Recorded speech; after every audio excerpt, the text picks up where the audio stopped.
গত 14ই জুন ছিল বিশ্ব রক্তদাতা দিবস। সেই উপলক্ষে আজ ইমামবাড়া সদর হাসপাতালের ব্লাড ব্যাংকের উদ্যোগে এক অনুষ্ঠান অনুষ্ঠিত হল চুঁচুড়া সুজন বাগানে স্বাস্থ্যকেন্দ্রে।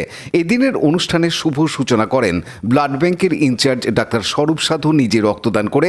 রক্তদান শিবির ছাড়াও এদিন একটি বিজ্ঞানসম্মত স্লাইড শো উপস্থিত সকলকে দেখানো হয় রক্তদানের নিয়মাবলীর উপরে এবং থ্যালাসেমিয়া আক্রান্ত শিশুদের হাতে উপহার তুলে দেওয়া হয়।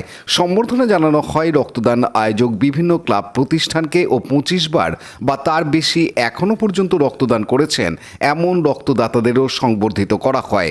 এদিনের অনুষ্ঠানে উপস্থিত ছিলেন চুঁচুড়া ইমামবাড়া সদর হাসপাতালের সুপার, ডেপুটি সুপার, CMOH2 ও অন্যান্য স্বাস্থ্য আধিকারিকরা। হাসপাতাল সুপার তার বক্তব্যে জানান। সৌমিত্র সিংহের report, Hooghly TV. Like, share, subscribe করুন হুগলি টিভি। খবর এখন বুক পকেটে।